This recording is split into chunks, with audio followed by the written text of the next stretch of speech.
जय Hind everyone, welcome back to RB physical education related topics. आज का टॉपिक है journal lesson plan. Lesson plan के अंदर हम आपको जर्नल लेसन प्लान कैसे बनाते हैं वो बताएंगे आज। तो जैसा कि आप पेज पे देख रहे हैं, स्टार्टिंग में हम हिंदी और इंग्लिश दोनों में आपको बताएंगे कि कैसे लिखा जाता है। जैसे हिंदी में पहले लिखेंगे पाठ योजना,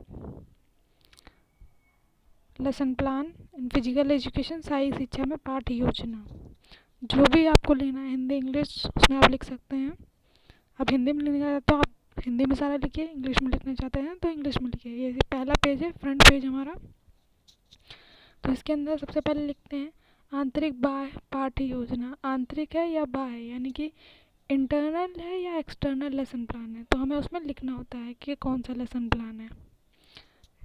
अगर हम स्कूल में अपने दे रहे हैं तो इंटरनल है, अगर कोई एग्जामिनर के सामने या कहीं बाहर देने जा रहे हैं तो उसमें एक्सटर्नल लिखेंगे। पाठ योजना सामान्य या विशिष्ट, तो इसमें लेसन प्लान जनरल है या स्पेसिफिक है उसको लिखना है। तो हम अभी जनरल लेसन प्लान के बारे में बात कर रहे हैं, तो यहाँ जनरल लेसन प्लान लिखेंगे। फिर है विश्वविद्यालय महाविद्यालय का नाम, आप जहाँ पढ़ते हैं उसका नाम लिखेंगे।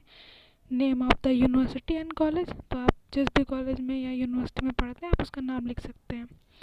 विद्यार्थी अध्यापक का नाम, यानी कि यहाँ student, name of the student teacher, यानी कि आप अपना खुद का नाम लिखेंगे यहाँ पे, क्योंकि आप उस टाइम क्लास ले जाए तो आप स्टूडेंट टीचर हैं। फिर है कक्षा व अनुक्रमांक, क्लास एंड रोल नंबर। आप उस टाइम जैसे बी पीरियड में है या एम पीरियड में है तो आप उससे अकॉर्डिंग आप लिख सकते हैं। कक्षा का दिनांक व समय, date and time of the class, उस टाइम क्या टाइम हो रहा है, क्या डेट हो रही है, वो आपको लिखना है। कक्षा की समयावधि, ड्यूरेशन ऑफ द क्लास, ये हमारी 45 मिनट्स की होती है एक क्लास। उसके बाद हम क्रिया का नाम, नेम ऑफ द एक्टिविटी, तो हम इसमें वॉन्ट्स ड्रिल के बारे में, वॉन्ट्स एक्सरसाइज के बारे में बताएंगे, तो हम उसमें अपनी एक्टिविटी का नाम लिखेंगे। कौशल का नाम, नेम ऑफ द स्किल, हम क्या सिखाने जा रहे हैं हम उसका नाम लिखेंगे। तो है 4 काउंट एक्सरसाइज विद वॉन्ट्स, इसमें विद वॉन्ट्स यानी कि हम एक इक्विपमेंट के साथ करना जा रहे हैं। वॉन्ट्स एक इक्विपमेंट है फिजिकल एजुकेशन में जिसके साथ हम एक्सरसाइज करते हैं, तो उसमें हम 4 काउंट एक्सरसाइज करेंगे, ये हमारी स्किल है।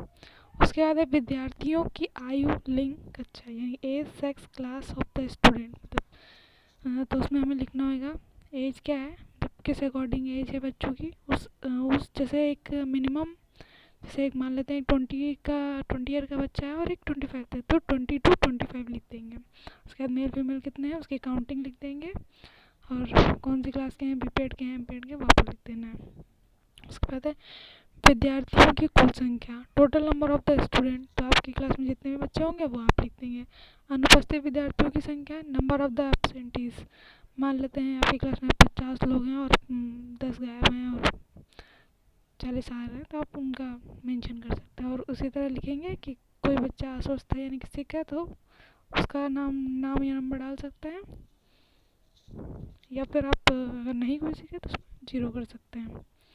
उसके बाद है शिक्षण सहायक सामग्री, टीचिंग एड्स या मटेरियल्स, तो इसमें आपको जो भी चीज़ की जरूरत लगती है, black board, chart, ball, drum, wands, उन सब चीज़ों के बारे में लिखेंगे, विशल, ठीक है। उसके बाद लिखेंगे आवश्यक उपकरण, मैदान, तो इसमें रिक्वायरमेंट ऑफ इक्विपमेंट्स या प्ले फील्ड, तो इसमें ब्लैक बोर्ड, चार्ट,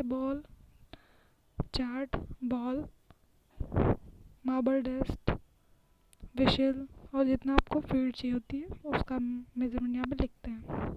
उसके बाद है जर्नल ऑब्जेक्टिव्स, सामान्य उद्देश्य, ये हमें बहुत अच्छी तरीके से लिखना होता है, मतलब ये हमें बताना था मेजर हम करना क्या चाहते हैं, हमारा सामान्य उद्देश्य क्या है, यानी कि जनरल ऑब्जेक्टिव्स क्या है। तो इसमें हमें लिखना है हिंदी में विद्यार्थियों में शारीरिक एवं मानसिक क्षमता और अनुशासन तथा तालमेल का विकास करने हेतु। उसके बाद इंग्लिश में हम वही चीज़ लिखेंगे, to develop physical fitness, mental fitness, discipline and coordination among the students. हमें कोई भी चीज़ हम सिखाएंगे तो ये हमारा जनरल ऑब्जेक्ट्स में यही रहेगा कि हम उसकी मेंटल और फिजिकल और डिसिप्लिन और कोऑर्डिनेशन को बनाते हैं। उसके बाद विशिष्ट ऑफ दिस स्पेसिफिक ऑब्जेक्टिव्स क्या होता है, तो इसमें लिखा हुआ है वॉन्ट्स के साथ 4 काउंट में व्यायाम सिखा रहे हैं, यानी कि जब हम वॉन्ट्स के साथ एक्सरसाइज करा रहे हैं तो ये हमारा स्पेसिफिक हो गया कि वॉन्ट्स के साथ करवा रहे हैं। ऐसे इंग्लिश में लिखिए to teach 4 count exercise with wants.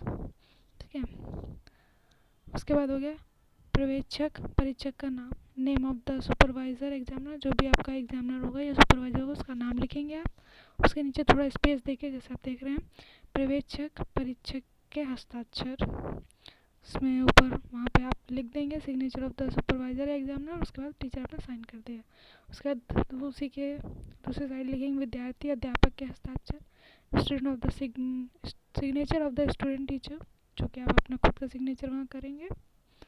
तो इससे अकॉर्डिंग हमारा पहला पेज तैयार हो जाएगा। अब आता है हमारा सेकंड पेज, जिसमें हम लिखेंगे एक लाइन में टाइम एंड मिनट, यानी कि समय हम मिनट में लिखेंगे। फिर है विषय वस्तु, कंटेंट क्या है, आप क्या कराने जा रहे हैं उसके बारे में लिखेंगे। और है व्याख्यान, एक्सप्लेनेशन। ठीक है, तो आप ऐसे ही कॉलम बना के अपना चार्ट पेपर पे या पंच पेपर पे जो भी आप देना चाहते हैं जिस पे उस पर आप कर सकते हैं। तो उसमें है पहला 10 मिनट का जो होता है वो एकत्रीकरण तथा प्रस्तावना, यानी कि असेंबली एंड इंट्रोडक्शन होता है। तो उसमें हम आपको बता रहे हैं व्याख्यान या एक्सप्लेनेशन में लिखेंगे एकत्रीकरण असेंबली, सर्वप्रथम सभी छात्रों को सूर्य के विपरीत दिशा में उनके कदानुसार एक सीधी लाइन में खड़ा करेंगे। उसके बाद अटेंडेंस लेंगे, यानी कि उपस्थिति लेंगे सभी छात्रों की। स्वास्थ्य की जानकारी, इंक्वायरी अबाउट द हेल्थ, अस्वस्थ छात्रों को अलग करके नज़दीक ही ऐसे स्थान पर बैठाएंगे कि जहां से वे समस्त गतिविधियों को देख व सुन सकें। पाठ के बारे में संक्षिप्त विवरण, इंट्रोडक्शन ऑफ लेसन।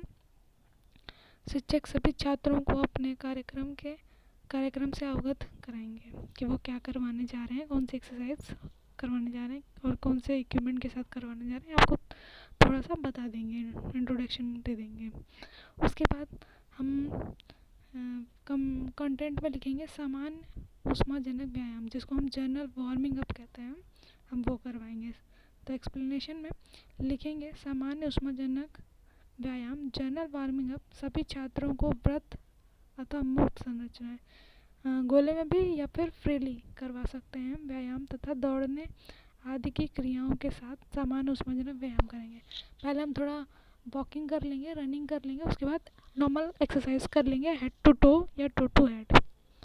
ठीक है, उसके बाद हम अपना मेन पार्ट में आ जाते हैं, यानी कि 22 मिनट्स का जो हमारा होता है वो मेन पार्ट यानी कि मुख्य भाग होता है जिसमें हम अपनी एक्सरसाइज कराते हैं। तो व्याख्यान में यानी कि एक्सप्लेनेशन में हम उसको लिखेंगे व्यायाम नंबर 1, एक्सरसाइज नंबर 1 वॉन्ट्स के साथ जब हम करवा रहे हैं तो लिखेंगे वॉन्ट्स की स्थिति, पोजीशन। वॉन्ट्स को दोनों हाथों से पकड़कर जांघों यानी कि थाई की मांसपेशियों से लगाकर सावधान की अवस्था में खड़े होंगे।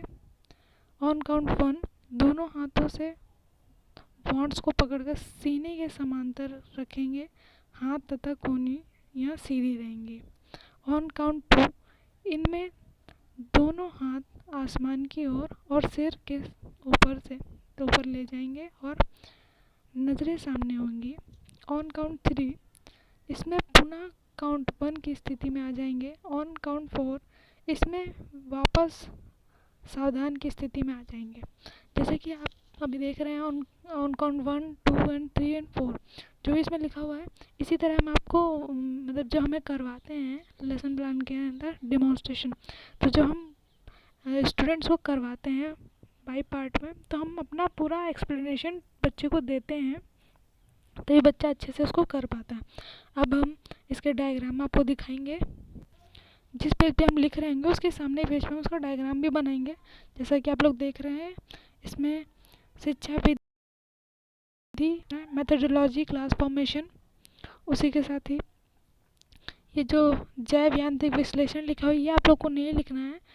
ये इसलिए नहीं लिखना है क्योंकि ये एम पीरियड में आता है, बी पीरियड में इसको नहीं लिखा जाता क्योंकि हम लोग बायोमैकेनिक्स नहीं सीख रहे होते हैं, इसलिए हम उसको एनालाइज नहीं मतलब लिख नहीं पाते हैं। इसलिए हमें इसमें सिर्फ 2 कॉलम बनाने होते हैं। पहला है मेथडोलॉजी क्लास फॉर्मेशन और दूसरा होता है इलास्ट्रेशन, यानी कि मतलब दिखाई दें डायग्राम बनाते हैं। ठीक है, तो पहला है एकल पंक्ति संरचना, सिंगल लाइन फॉर्मेशन, आदेश विधि, व्याख्यान विधि।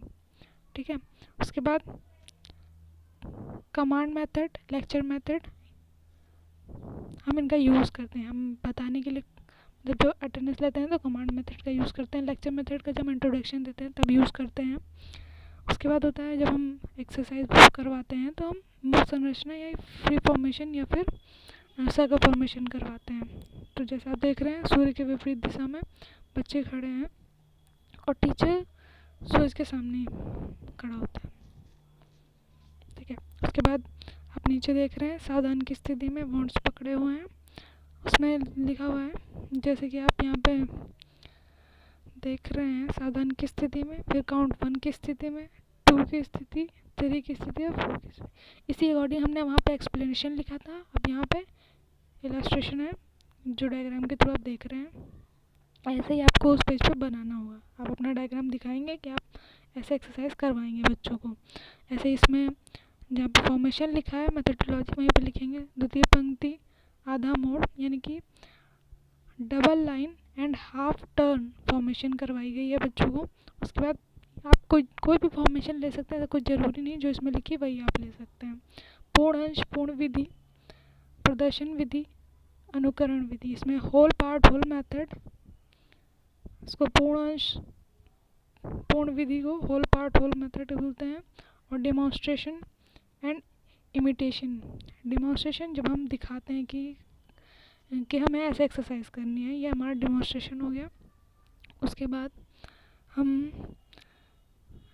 इमिटेशन जैसा कि हम कर रहे हैं वैसा ही आप करें, वो होता है इमिटेशन विधि, अनुकरण विधि। ओके, तो ये हमारा इस अकॉर्डिंग 3rd पेज तैयार हो गया है। अब हम इसके आगे बढ़ते हैं।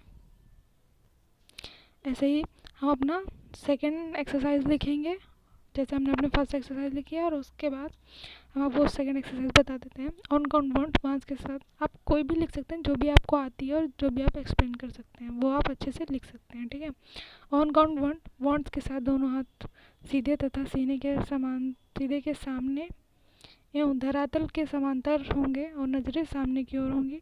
ऑन काउंट 2, कोहनियों को मोड़ते हुए वॉन्ट्स को सीने से लगाए तथा नज़रें सामने की ओर होंगी।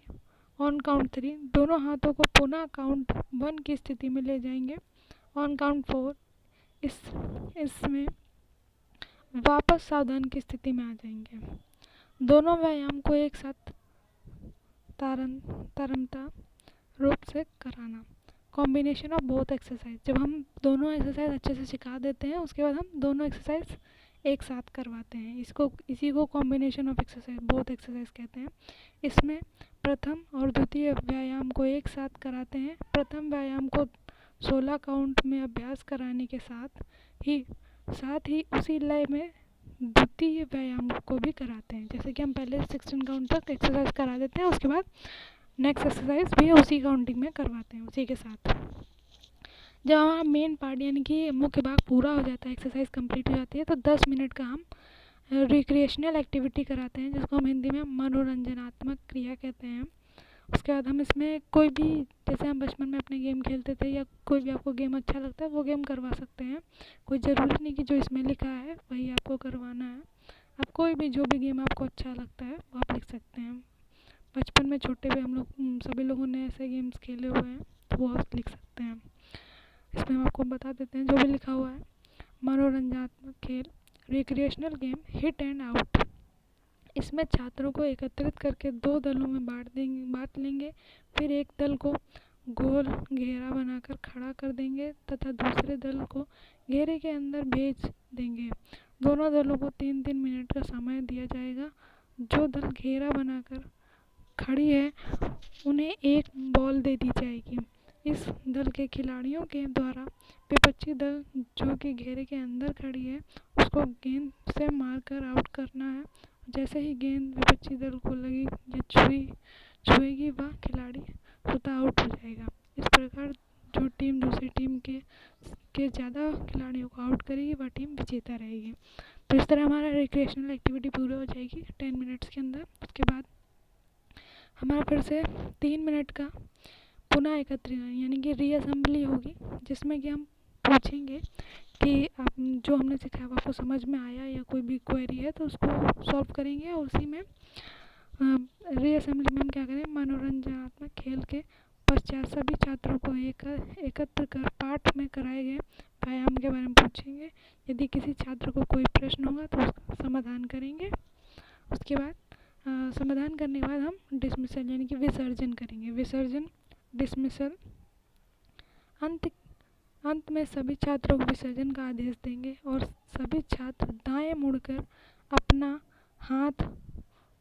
दायां हाथ उठाकर एक साथ बुलंद आवाज में जोर से जय हिंद का उद्घोष करेंगे तथा पंक्ति तोड़ देंगे। ऐसे ही हमारा ये पेज भी कंप्लीट होता है। उसके बाद आपको इस वाले पार्ट का डायग्राम दिखाएंगे कि आपको कैसे डायग्राम बनाना है। जैसा कि आप देख रहे हैं अभी मैंने जो पार्ट आपको बताया है, एक्सप्लेनेशन बताया, वैसे ही आपको इलास्ट्रेशन कैसे बनाना है। जैसे कि इसमें एक्सरसाइज नंबर 2 की ये दिखाया गया है। सावधान की स्थिति में काउंट 1 की, काउंट 2 की, काउंट 3 एंड काउंट 4 की एक्सरसाइज कैसे करनी है उसको दिखाया गया है।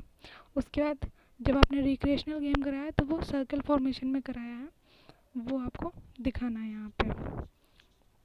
उसके बाद जब हमारा डिसमिसल होगा तो वो एकल पंक्ति संरचना यानी कि सिंगल लाइन फॉर्मेशन में होगा, तो हमें वो दिखाया गया है इस डायग्राम में।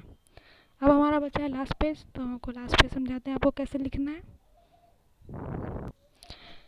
यह लास्ट पेज जिसमें लिखना है पर्यवेक्षक परीक्षक की अभियुक्ति व टिप्पणी, supervisors examiners remark and observation.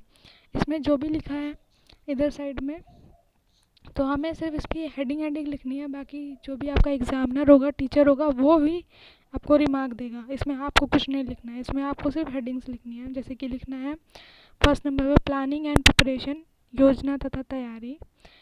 Second number पे पर्सनल अपीयरेंस, व्यक्तिगत प्रस्तुतिकरण। तीसरा टीचिंग एबिलिटी, शिक्षण योग्यता। Fourth command and voice clearance, command आवाज़ स्पष्टता। विजुअलाइजेशन 5 नंबर पे दृष्टांकन। 6 नंबर पे है क्लास कंट्रोल, कक्षा नियंत्रण। 7 नंबर पे है पीपल्स रिस्पॉन्स, विद्यार्थी प्रतिक्रिया। 8 नंबर पे है स्पेशल सजेशंस, विशेष सुझाव। तो जो भी आपके एग्जामिनर को आपको बोलना होगा आपने कैसा लेसन प्लान करवाया है, उस अकॉर्डिंग टीचर जो भी एग्जामिनर होगा वो आपको रिमार्क दे देगा। उसके बाद 9 नंबर पे ग्रेड यानी कि श्रेणी, फिर नीचे डेट दिनांक, और फिर साइड में ही पर्यवेक्षक परीक्षक के हस्ताक्षर, signature of the supervisor and examiner. उसके बाद हमारा ये लास्ट पेज कंप्लीट हो जाएगा। ये देखिए हम आपको दिखा रहे हैं, ऐसे लिखना है आपको, स्पेस देनी है ताकि टीचर वहाँ पर रिमार्क लिख सके। इस अकॉर्डिंग हमारा लेसन प्लान कंप्लीट होता है। थैंक यू, जय हिंद।